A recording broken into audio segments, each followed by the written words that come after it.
요한계시록 1장 20절 말씀. 네가 본 것은 내 오른손에 7 별의 비밀과 또 7 금촛대라. 7 별은 7 교회의 사자요 7 촛대는 7 교회니라. 아멘. 이렇게 나와 있는 말씀인데, 우리가 오늘 7에 대한 이야기를 좀 같이 해보려고 생각을 하고 있습니다. 7.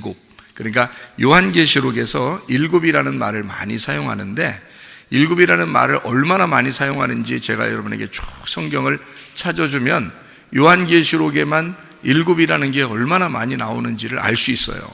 그러니까 7이 그렇게 많이 나온다면 그 7이 그렇게 많이 나오는 그 7이 과연 뭘 설명하고 있을까? 뭘 얘기하려고 7을 그렇게 많이 요한계시록에다 써놨을까라고 하는 것을 깨달아야 되거든요. 그거를 좀 알면 성경을 좀 이해할 수가 있어서 같이 7에 대한 이야기를 좀 나누려고 생각을 하고 있습니다.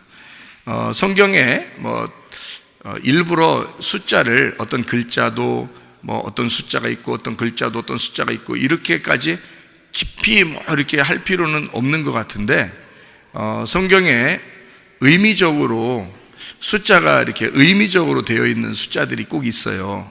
1이라든지 2라든지 3이라든지 4라든지 5라든지 6이라든지 또 7, 8, 9, 10, 또 12, 24, 또 300, 또는 40, 41, 40년 이런 거 있잖아요. 그리고 또 1000, 그리고 14만 4천 이런 이야기들이 막 있잖아요.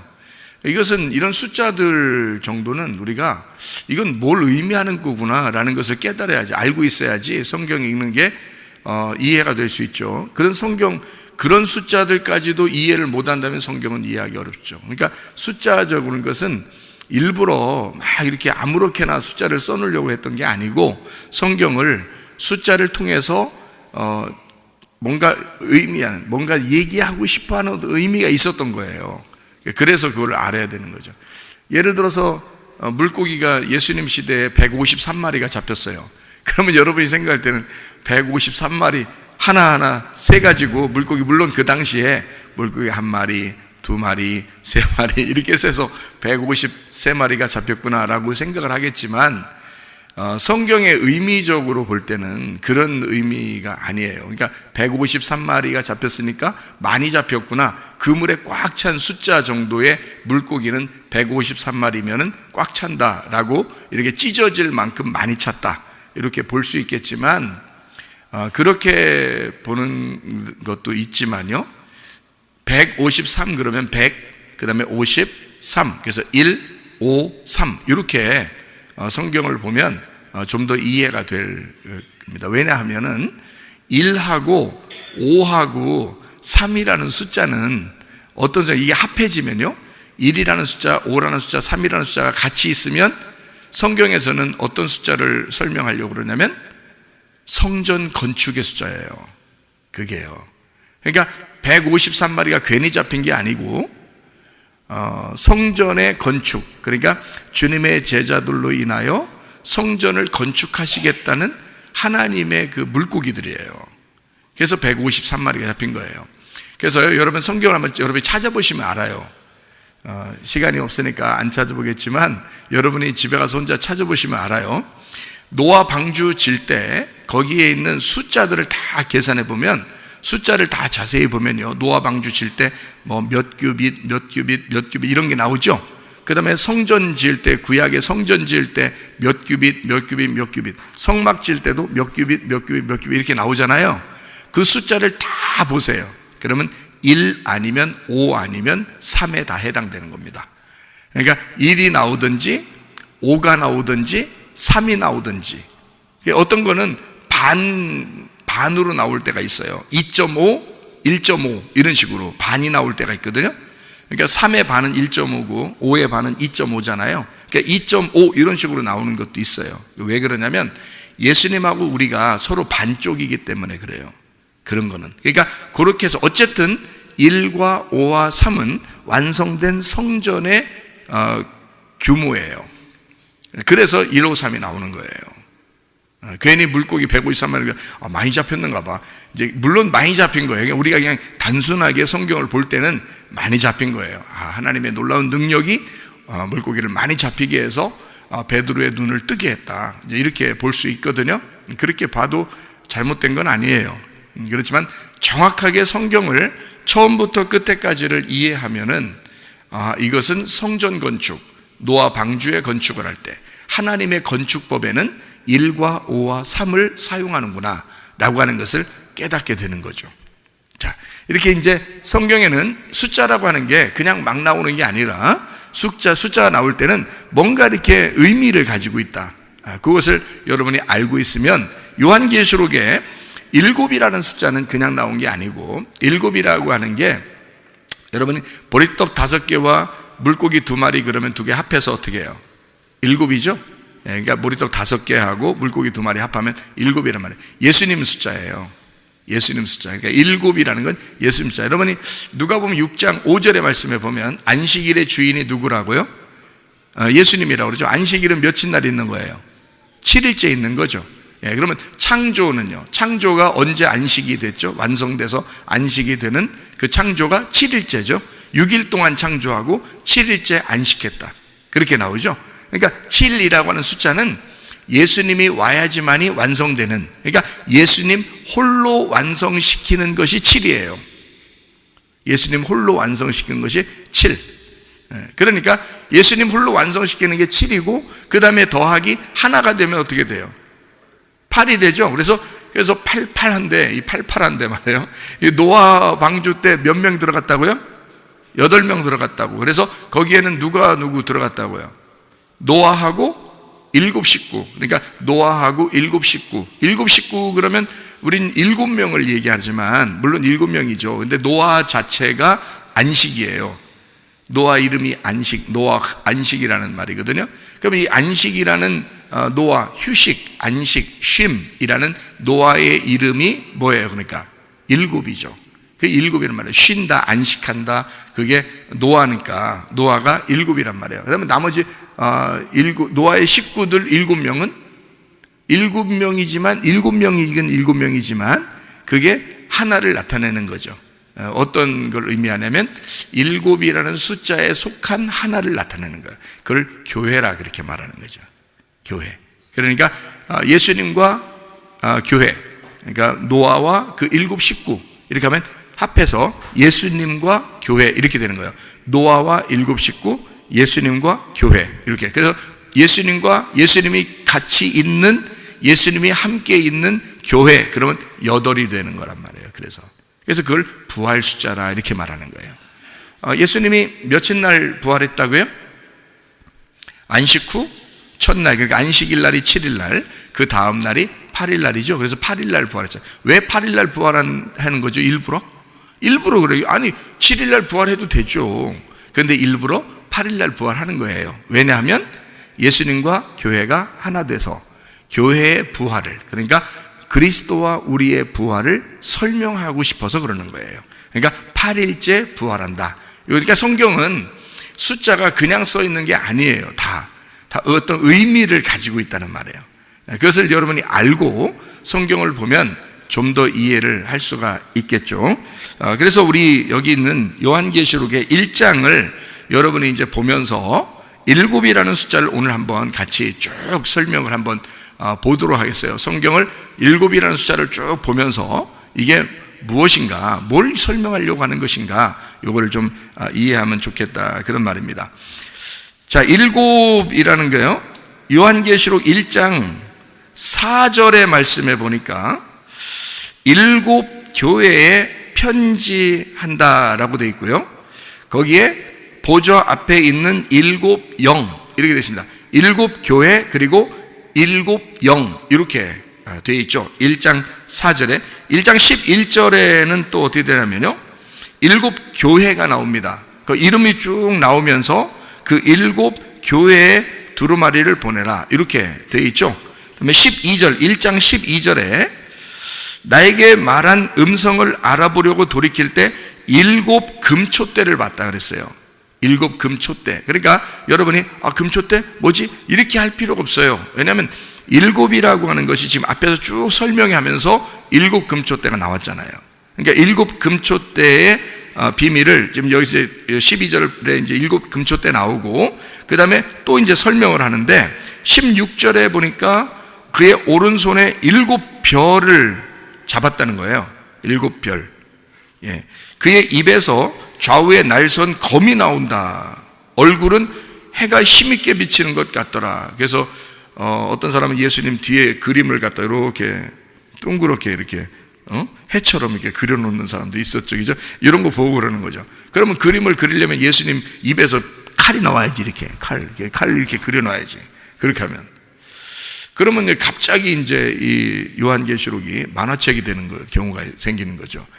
예수님의 입에서 칼이 나왔다는 것은 양날 가진, 그러니까 두 말씀으로 이루어진 하나의 말씀, 이걸 설명하려고 날선 검이다 이렇게 이야기하는 거예요. 말씀이 나온다 이런 말이에요. 그걸 설명하니 칼이 나온다. 이렇게.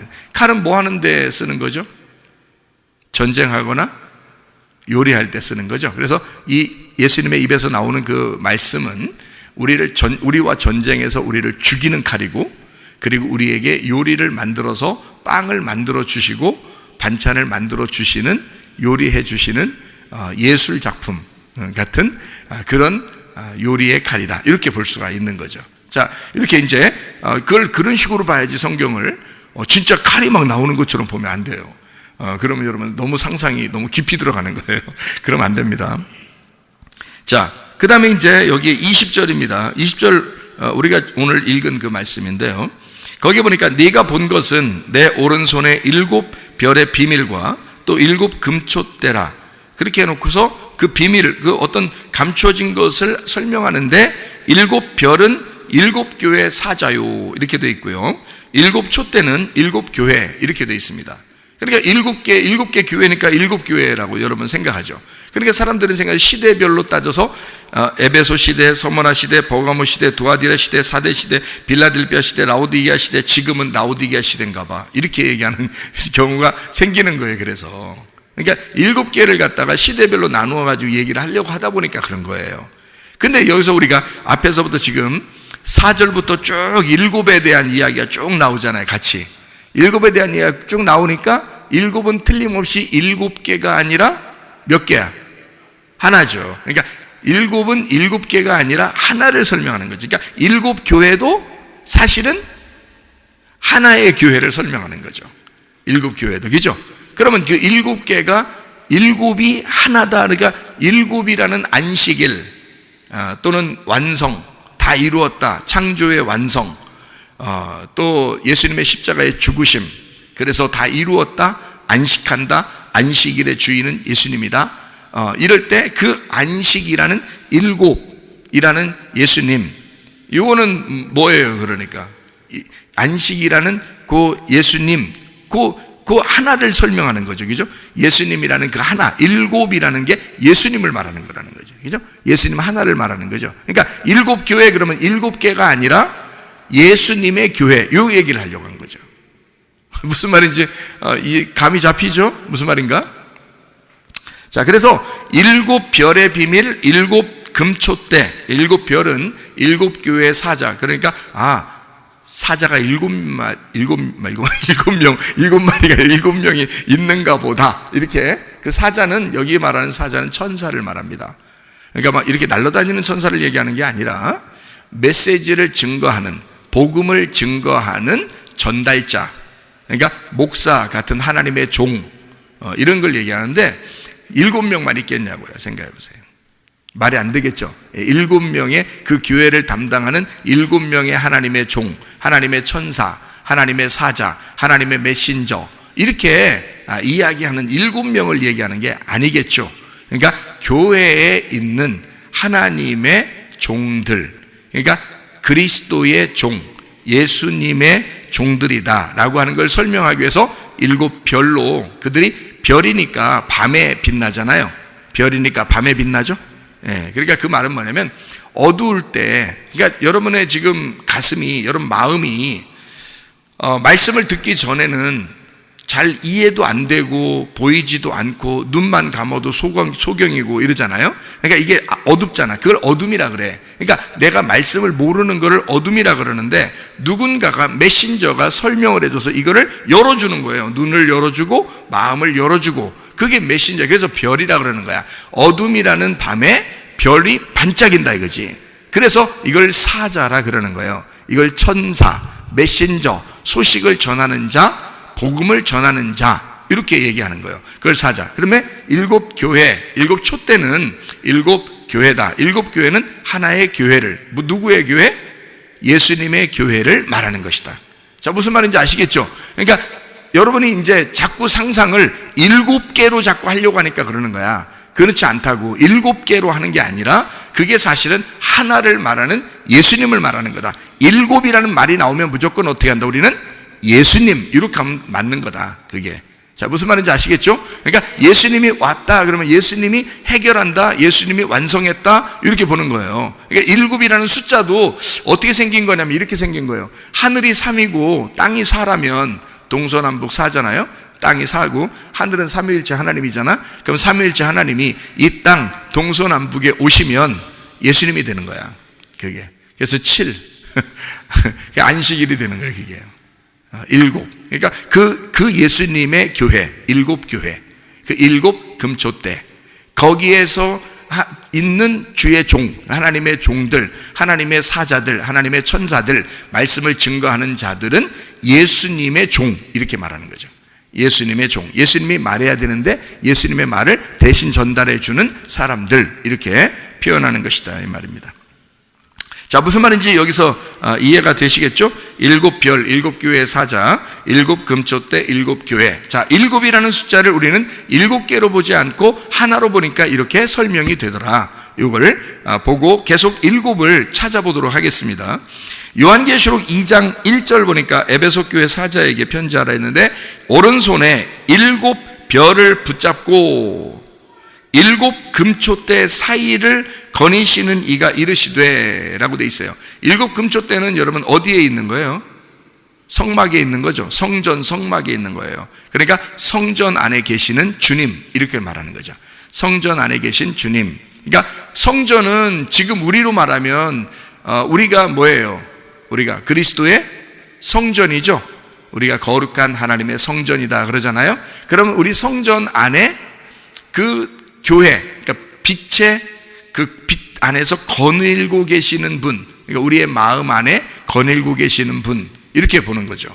그러니까 주님이 우리 마음 안에 거닐고 계시는 분, 금초대 사이를 거니시는 분, 이렇게 볼 수가 있죠. 다시 말하면 자기의 교회 안에 있는 금초대, 금초대는 성전 안에 있으니까 그 성전 안에 있는 금초대, 그 빛이 없으면 거닐 수가 없죠. 다닐 수가 없잖아. 그래서 그 빛을 비추고 거기 사이를 걸어 다니신다는 얘기야. 그 말은 우리의 마음 안에 계신 예수님, 이 말을 표현하려고 그 말을 그냥 우리 마음 안에 예수님 계셔요, 이렇게 하면 너무 딱딱하잖아. 그러니까 이 너무 딱딱한 거를 아름다운 거예요. 너무 아름답게 표현을 하는 거예요, 이렇게. 그러니까 그 아름답게 표현하니까 사람들이 상상을 해서 뭔가 다른 쪽으로 상상을 해버리니까 이상해지는 거야. 그러니까 그러지 말고 그것을 하나하나 현실적으로 우리를 바라보면 되는 거예요. 그러면 요한계시록이 어렵지 않게 이해가 될 수가 있다. 자, 이렇게 보면 됩니다. 오른손에 일곱 별 붙잡고 일곱 금초대 사이를 거니시는 예수님이다. 우리 안에 함께 계시는 주님이다 라는 얘기예요. 3장 1절입니다. 3장 1절 보면 일곱 영과 일곱 별을 가지신 이, 일곱 영과 일곱 별을 가지신 이가, 이렇게 돼 있어요. 그러면 일곱 영과 일곱 별이라고 하는 건 역시 일곱이라는 숫자에 핵심이 있는 거죠. 그러니까 일곱은 뭐라고 했어요? 예수님이라고 했죠. 예, 다른 게 아니라 그냥 예수님. 그러니까 일곱이 뭐라고 했어요? 그러니까 여러분이 일곱? 이렇게 하지만 일곱이 일곱이 누구예요? 그러면 이제 쉽죠. 일곱이 누구예요? 그러면 예수님이야. 무슨 말인지 알죠? 그러니까 우리가 아니라, 일곱은 우리가 아니라 예수님만이에요. 예수님만이 일곱이야. 그러니까 예수님만 일곱이고 우리는 여덟이죠. 여덟이 교회죠. 그러니까 예수님 부활해서 생긴 게 교회니까 우리는 8이고 예수님은 7이란 말이에요. 무슨 말인지 알겠죠? 그러니까 7 하면 무조건 예수님 혼자 일하시는, 혼자 완성하시는 분, 이 땅에서 혼자 죽기까지 자기의 일을 완성하시는 분을 7이라고 표현하는구나. 그리고 그분이 부활하면 8이 돼서 나와 함께 부활하는 교회가 생겨난다. 이렇게 보면 이해가 될 수가 있겠죠. 그래서 3장 1절에 7 영과 7 별을, 그러니까 7은 예수님이고 예수님의 영, 성령님이죠. 예수님의 영은 성령님이고 우리 마음 안에 계신, 그러니까 7 영과 7 별을 가지신 분, 그분이 주관하는 거예요. 누구를? 자기의 종을, 자기의 사자들을. 그죠? 별이니까 별은 그렇게 나오잖아요.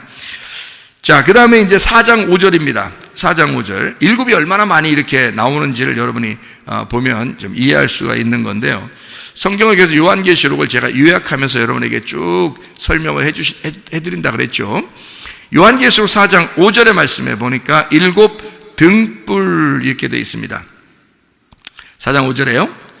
보좌로부터 번개와 음성과 우레소리가 나고 보좌 앞에 켠 등불 7이 있는데, 7 등불이 있는데 이게 뭐냐 봤더니 하나님의 7 영이더라 이렇게 되어 있습니다. 그러니까 7 등불은 다른 게 아니라 7 영이다. 하나님의 7 영이다. 그러니까 7 등불, 그 등불이 어디에 나오는 거예요? 금초대가 7 등불이잖아요. 그죠?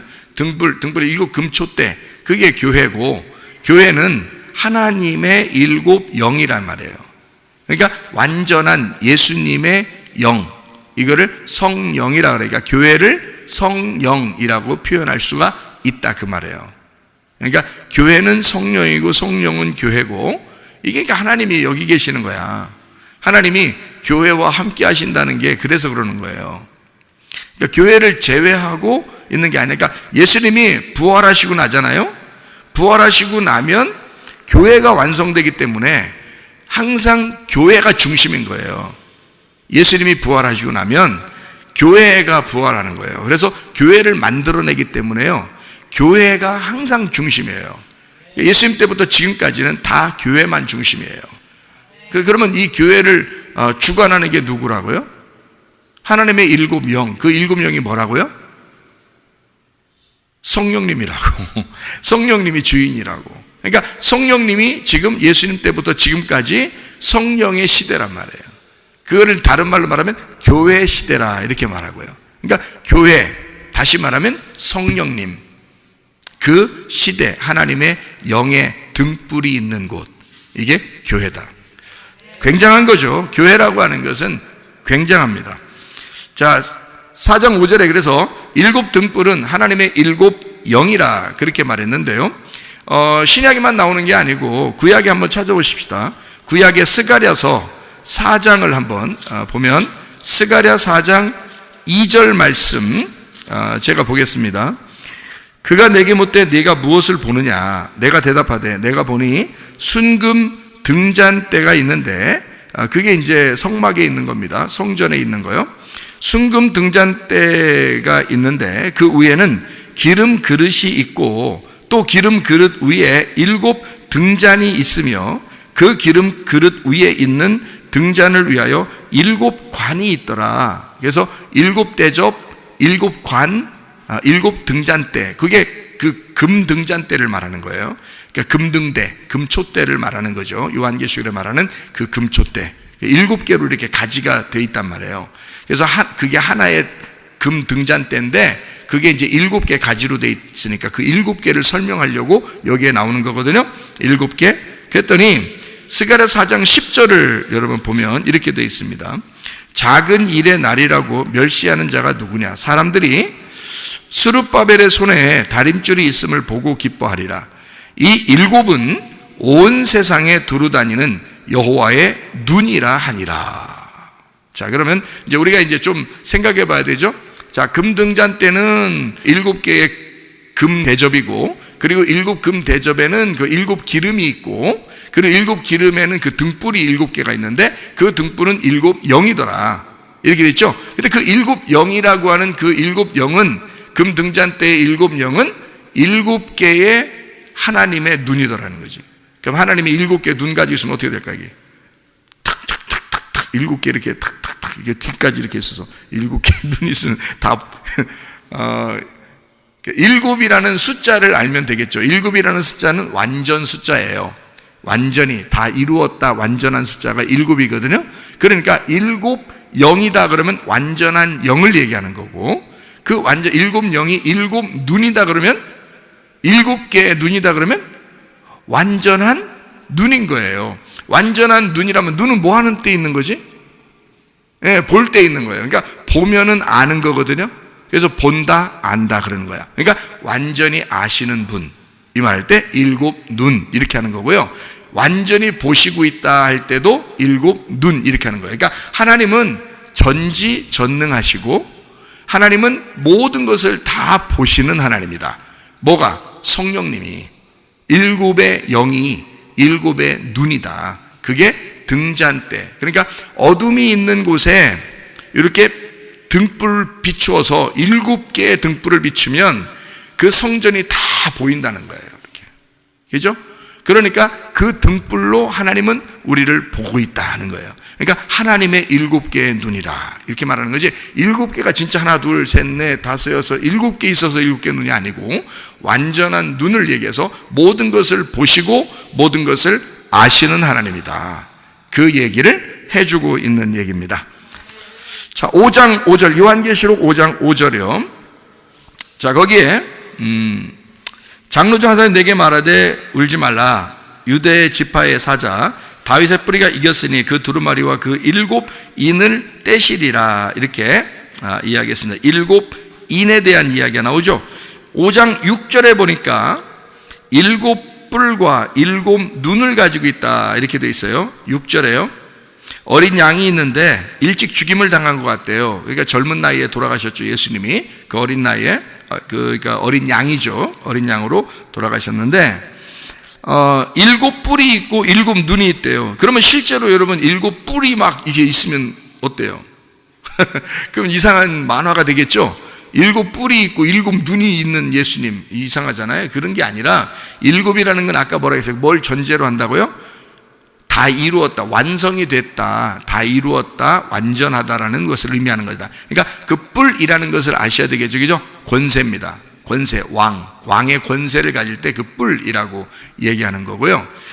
그리고 7눈을 가지고 있다는 것은 7영을 가지고 있다는 얘기예요. 하나님의 영이 충만한, 그러니까 영의 완전함, 이것을 얘기할 때 7뿔과 7눈을 가지고 있다, 권세를 가지고 있는 왕의 권세를 가지신 분, 그리고 하나님의 7영을 가지신 분, 하나님의 완전한 영 안에 있으신 분이라고 할 때 그 예수님을 그렇게 표현하는 것이다, 이런 얘기죠. 자, 스가랴서 또 한번 가볼까요? 스가랴서 3장 9절을 한번 보겠습니다. 스가랴 3장 9절의 말씀해 보니까 만군의 여호와가 말하노라. 내가 너 여호수아 앞에 세운 돌을 보라. 한 돌에 7눈이 있느니라.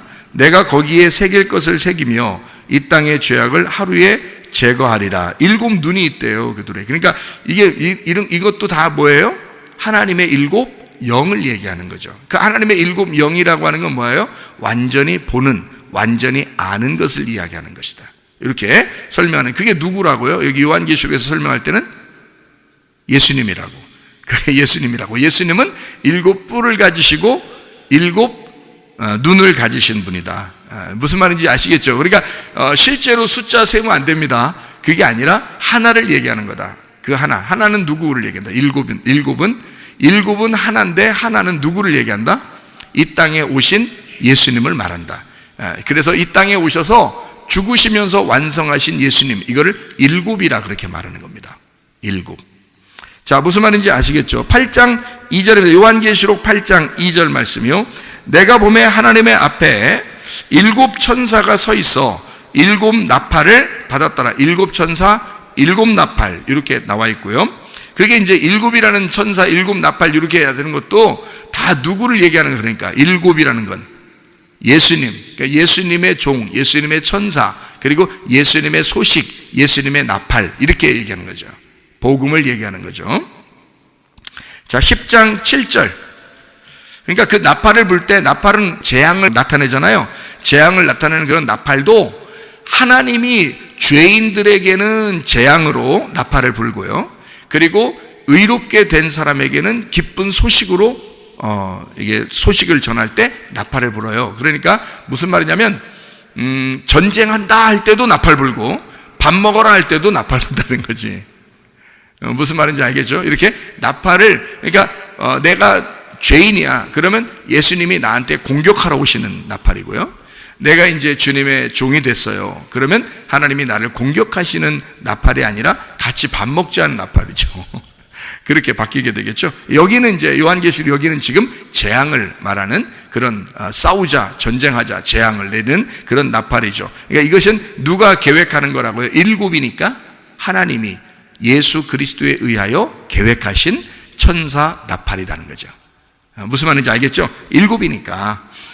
자, 10장 7절입니다. 일곱째 천사가 소리내는 날 그의 나팔을 불려고 할 때 하나님의 그의 종 선지자들에게 전하신 복음과 같이 하나님의 그 비밀이 이루어지더라, 이렇게 되어 있습니다. 일곱 천사 소리내는 날 하나님이 그의 종 선지자들에게 전하신 복음같이 하나님의 그 비밀이 이루어질 것이다. 일곱 번째에 완성이 된다, 열어진다, 계시가 된다, 비밀이 풀어진다, 이제 그런 의미가 되겠죠. 자, 11장 15절, 일곱째 천사가 나팔을 불 때에 하늘의 큰 음성이나 세상 나라가 우리 주와 그의 그리스도의 나라가 되어 그가 세세토록 왕노릇하게 될 것이다, 이렇게 되었습니다. 그러니까 나를 깨부시고 그러니까 이게 성경을, 요한계시록을요 한쪽 부분만 보지 말고 전체를 쭉 지금 이게 일곱을 쭉 찾아나가면서 보니까 어때요? 아, 지금 누가 누구에게 얘기하는 거다라는 게 보이겠죠, 그죠? 그러니까 예수님이 나라는 존재에게 공격해서 나를 파괴하시고 내 속에 진정한 예수님이 왕이 되기 위해서, 그러니까 나를 부시고 왕이 되시는 것이 하나님의 비밀스러운 일이었다. 그래서 그거를 알려주려고 이야기하는 것이다 라는 것을 우리가 볼 수가 있죠. 요한계시록 12장 3절 말씀, 하늘에 또 다른 이적이 있는데 붉은 용이 나옵니다. 그 용이 나오는데 이것도 일곱 머리가 있어요. 일곱 머리 있고 그 다음에 10뿔이 있습니다. 이거는 하나님의 권세가 아니라 세상의 권세예요. 세상의 권세. 그러니까 이 세상의 권세를 가진 자도 이 세상을 다스려요.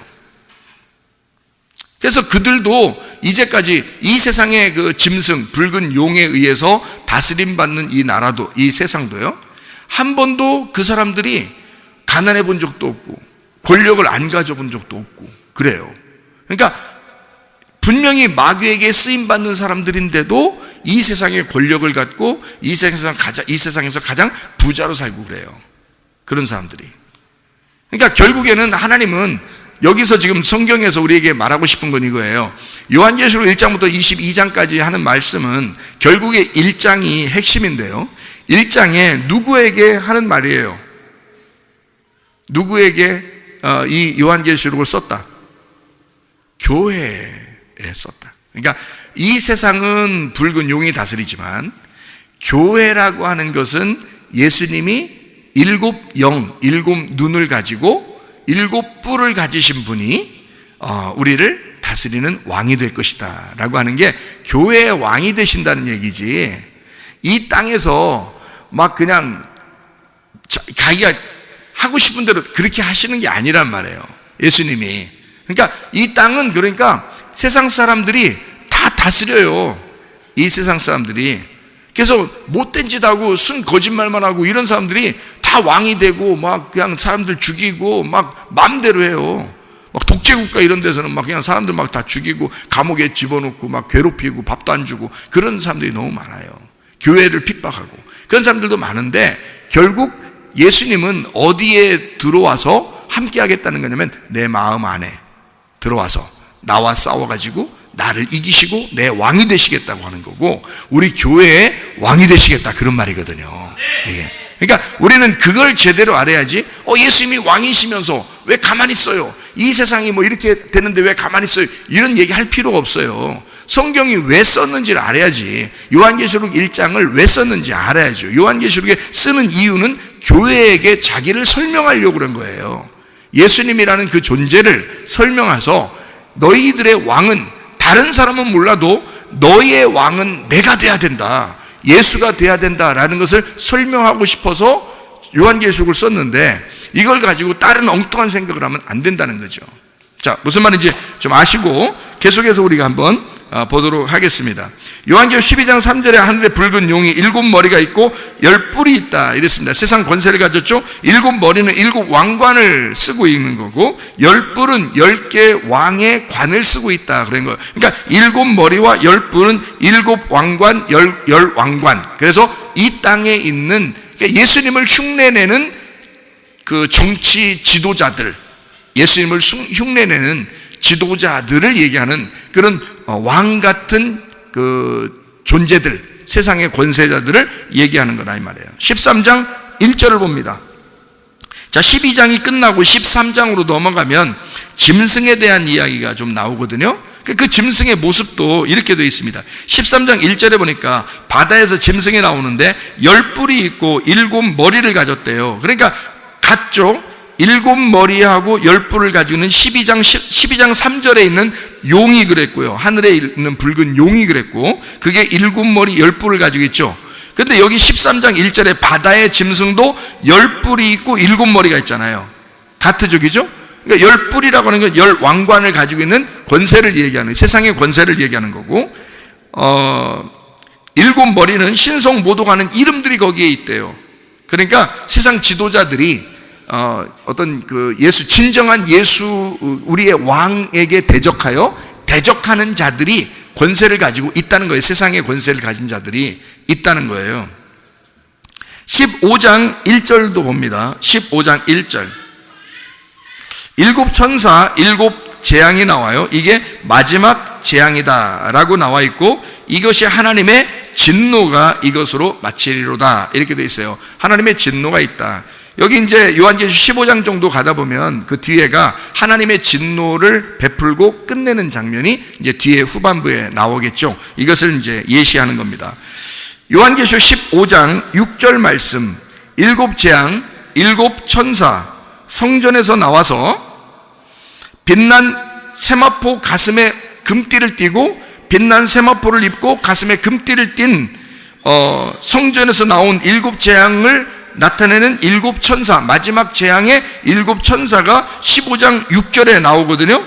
7 재앙을 가진 7 천사가 성전으로부터 나와 맑고 빛난 세마포 옷을 입고 가슴에 금띠를 띠고, 누구하고 비슷해요? 그 금띠를 띠고 세마포 입은 게 누구랑 비슷해? 예수님하고 비슷하죠? 예수님이 그런 모습이잖아요. 그러니까 그런 모습, 예수님의 그 종들, 그리고 예수님과 함께 있는 그 영은 같은 영이라는 걸 얘기하는 거죠. 예. 그러니까 15장의 6절에 예수님과 같은 그 모습이기 때문에 빛난 세마포를 입고 가슴에 금띠를 띄었는데, 빛난 세마포는 어떤 세마포를 얘기하는 거예요? 흰 세마포를 얘기하죠. 흰 세마포는 색깔이 있다 없다? 색깔이 없다. 그러니까 색깔이 없으니까 어떤 거다? 예, 투명하고 깨끗하다, 순결하다, 거룩하다.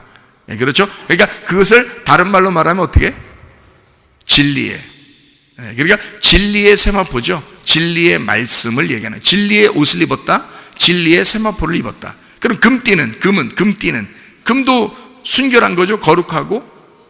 그래서 그 진리의 띠, 허리띠를 얘기하는 거죠. 진리의 허리띠. 그러니까 진리의 순수한 말씀으로 무장된 자, 그가 예수, 그리고 예수를 따르는 주의 종들이란 얘기예요. 자, 15장 7절. 네 생물 중 하나가 영원토록 살아계신 하나님의 진노를 가득히 담은 금대접 7을 그 7 천사들에게 주었다. 금대접 7 천사들에게 주었다. 8절.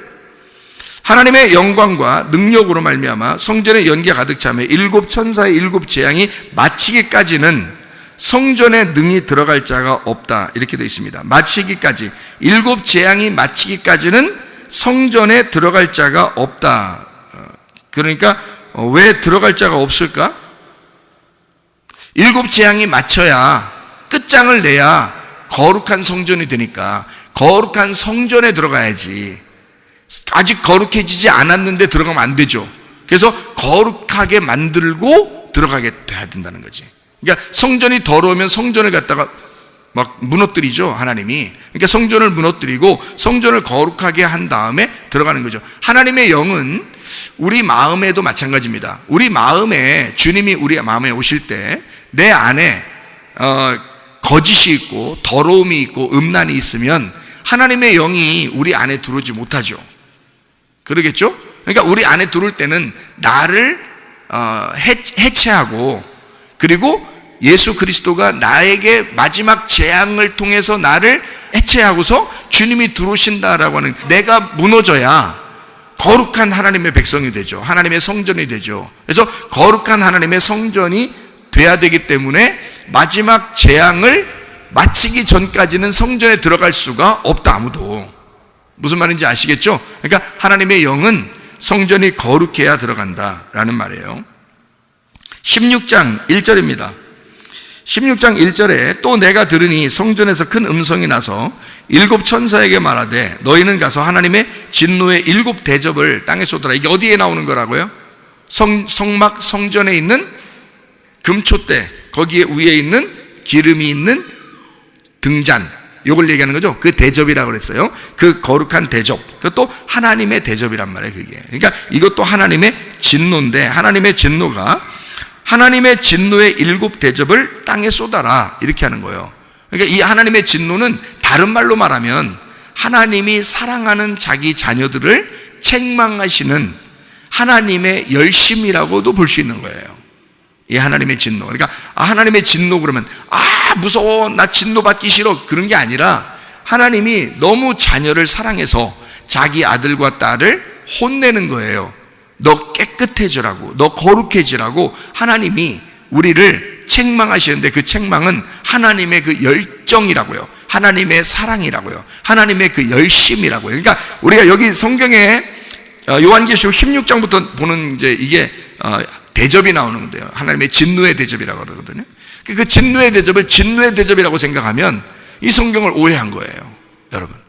왜냐하면 이것은 하나님의 입장에서 생각을 해보면 하나님은 우리를 깨끗하게 하고 싶은 거예요, 마지막으로. 그러니까 이 성경에 지금 16장부터 19장까지가 16장부터 18장까지가 이제 7 대접이고요. 그 다음에 19장에 어린 양의 혼인잔치가 있거든요. 그러니까 여기 마지막에 이제 마지막 깨끗하게 세탁하고 싶은 거예요. 그 부분이거든요. 그러니까 그 장면이니까 하나님의 열정으로 봐야죠. 하나님의 그 사랑으로 봐야지. 하나님의 그 열심으로 봐야죠, 이 말을. 그죠? 하나님이 나를 얼마나 사랑하시면, 나를 얼마나 기뻐하시면 나를 이렇게 책망하셔서 나를 깨끗하게 만들고 싶어 하실까, 이렇게 봐야 되는 거죠. 그게 요한계시록 16장부터 18장까지의 내용입니다. 요한계시록 16장 17절, 7째 천사가 그 대접을 공중에 쏟음에 큰 음성이 성전에서 보좌로부터 나서 이르되 되었다. 되었다 그러면 뭐라고요? 완성됐다는 말이죠. 다 이루었다 이 말이에요. 됐다 그 말은 됐어, 완성됐어, 다 이루었다, 안식이 됐다, 십자가의 죽음으로 끝냈다, 이렇게. 그러니까 우리 보고 죽으라는 게 아니고 예수님이 대신 죽으신 그 예수님이 이것을 완성해서 우리가 그 예수님 붙들고 믿음으로 총가는 거예요. 우리가 뭐 7이라는 것을 우리가 대신 할 수가 없어요. 7은 예수님만 하는 거야. 7은 예수님만. 그래서 7이라는 완성을 주님만 하시는 거예요. 그 죽음의 완성은, 그 십자가의 죽음의 완성은 7이거든요. 그 예수님의 죽으심으로 나는 안식을 누리는 거야. 그게 7 안식이래요. 그러니까 7이라는 그 죽음은 예수님밖에 못 하는 거야. 그러니까 예수님이 자기가 다 할 테니까 너희들은 나를 붙들고 나를 믿고 나만 믿고, 너 나만 믿어 이런 말 있죠. 너 나만 믿어. 오빠 믿어? 이런 말 있죠. 오빠 너 나만 믿어. 예수님이 우리 보고 말해요. 형 믿지? 너 오빠 믿지? 이렇게 하는 거예요. 예수님이 우리의 오빠고 우리의 형님이시니까 형 믿지? 너 오빠 믿지? 네. 그러면 오빠가 책임지는 거야. 교회 오빠가 책임지는 거예요. 예수님이 우리를 책임지시는 거야. 무슨 말인지 아시겠죠? 그러니까 그게 7이에요. 일곱은 완성이고 그것은 예수님밖에 완성할 수가 없어요. 다 되었다, 다 이루었다, 내가 끝낼게, 내가 할게, 그게 예수님이 하시는 거예요. 그러니까 예수님이 하시기 때문에 너는 그 오빠만 믿으면 돼, 그 형만 믿으면 돼, 그 예수 그리스도만 믿으면 돼. 그분만 믿고 따라가면 천국까지 가는 거예요. 그거 우리가 해달라는 거예요. 주님께서 우리 그거 해달라는 거예요. 우리 보고. 다른 거 아니에요. 우리 보고 뭐 열심히 뭐 어떻게 해달라는 거 아니에요. 여러분, 그냥 예수만 믿어달라는 거예요. 그 예수가 그렇게 하신 사실을 믿어달라는 거예요. 그리고 그 예수를 따라오라는 거예요. 그 말이지. 주님이 다 하셨으니까. 일곱이라는 숫자가 쭉 나오면서 결국에 어떻게 해요? 16장에 17절에 일곱째 천사가 그 대접을 공중에 쏟아서 큰 음성이 성전 보좌에서 나오기를 됐다. 그냥 됐다가 아니야. 말로만 됐다가 아니라 예수의 십자가로 모든 것이 완성됐다, 그 말이에요. 그러니까 우리가 하는 게 아니고 예수님이 다 하셨다, 그거를 설명해 주고 있는 내용이죠. 요한계시록 17장 3절 말씀이 있습니다. 여기에는 또 보니까 여자가 탄 짐승이 나오네요. 여자가 탄 짐승이 나오는데 이게 일곱 머리 열 뿔이에요. 일곱 머리 열 뿔. 요한계시록 17장 7절, 여자가 탄 일곱 머리 열 뿔 짐승의 비밀을 알려준대요. 거기에 보니까 짐승의 비밀을 알려준대. 그래 놓고 9절 10절에 그 비밀을 설명해 줍니다. 그러니까 짐승이 어떤 거냐 했더니 일곱 머리에 열 뿔이래요. 그런데 그거에 대한 비밀을 설명해 주겠대. 그러면서 9절 10절을 설명하는데 거기에 일곱 머리는 뭐라고 나와 있어요? 여자가 앉은 일곱 산이라고 나오죠. 9절 10절에 기죠? 여자가 앉은 일곱 산. 근데 일곱 산, 여자가 앉은 일곱 산이라고 하는 이게 뭘 얘기하는 거예요, 그게? 또 일곱 왕이라는 거예요. 그게 또 일곱 왕. 다섯은 망하고 하나는 있고 다른 하나는 아직 이르지 아니하였으나 이르면 반드시 잠시 동안 머무른대요. 좀 뭐하고 비슷한 얘기 같으죠? 어서 많이 듣던 얘기 같지 않아요? 예? 아니, 저는 많이 들어본 얘기 같은데? 아니, 목사님이니까 그렇죠. 그러니까 목사님 많이 들어본 것 같은데?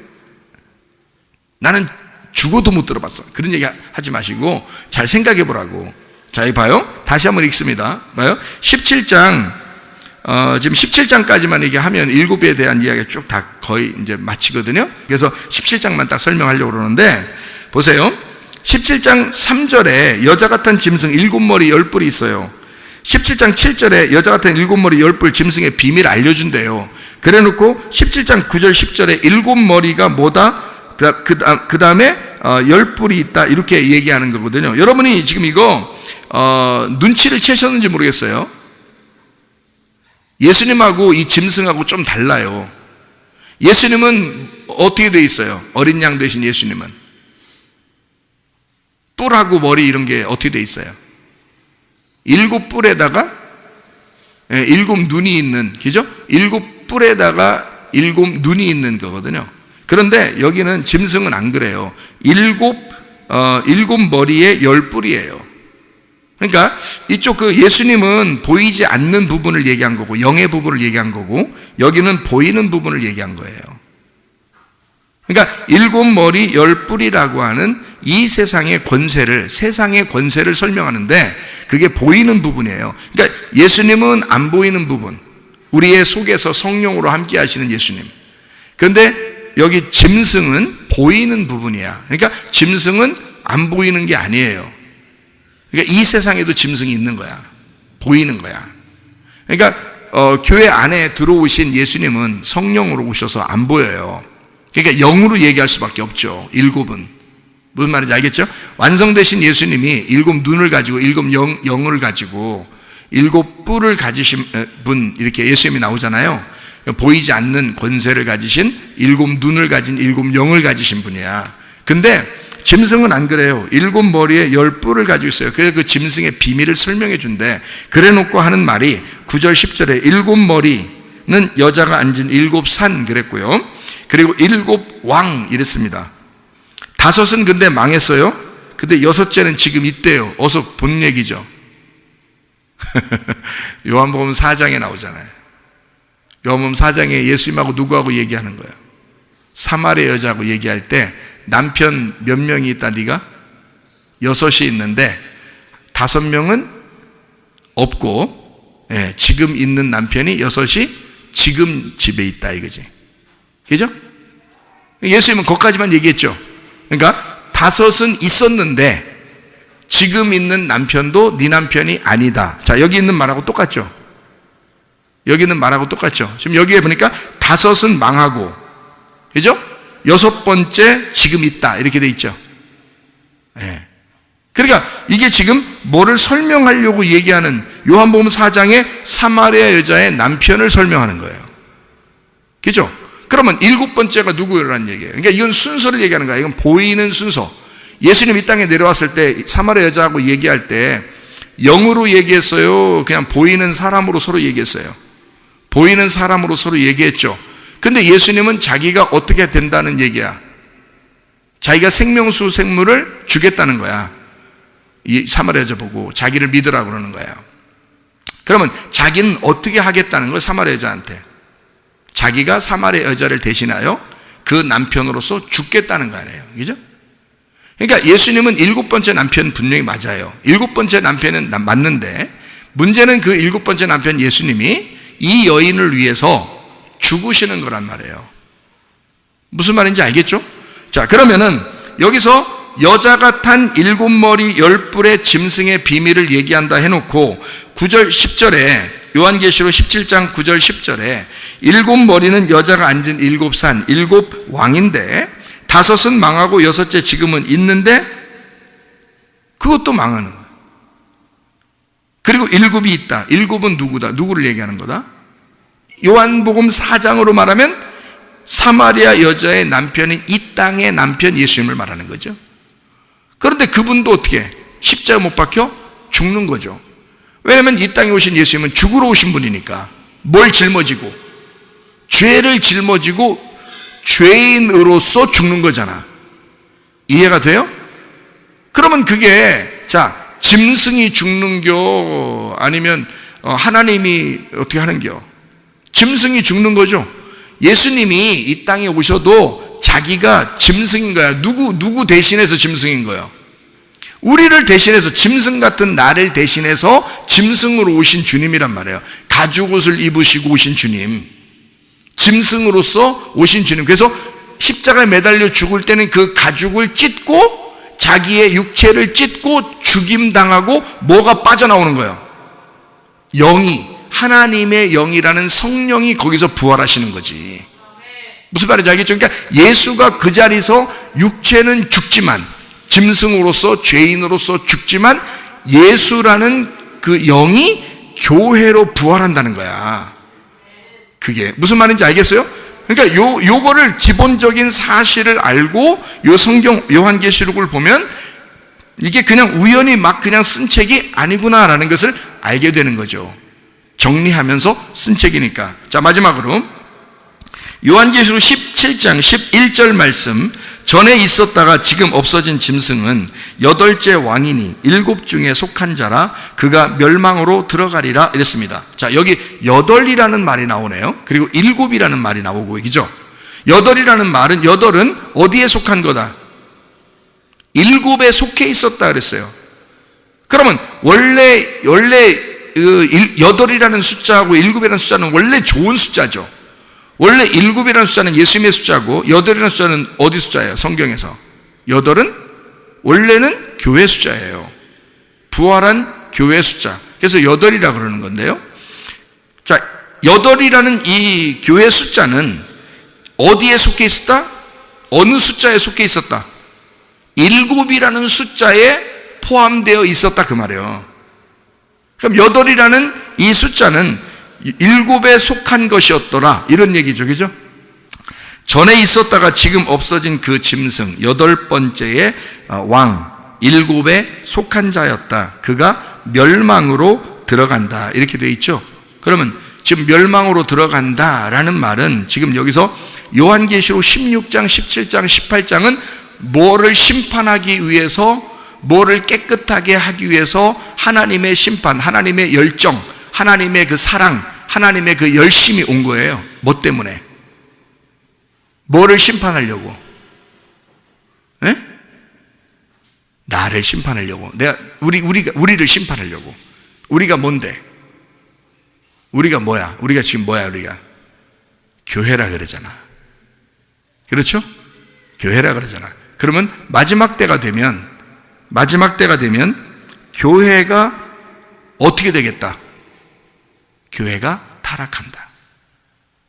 교회가 타락하기 때문에 그 타락한 교회를 하나님이 부활에 동참했던 그 교회가 타락하기 때문에 부활에 동참했던 교회도 타락에 동참하기 때문에 그래서 그 교회를 타락한 교회를 주님이 심판하시겠다는 거야.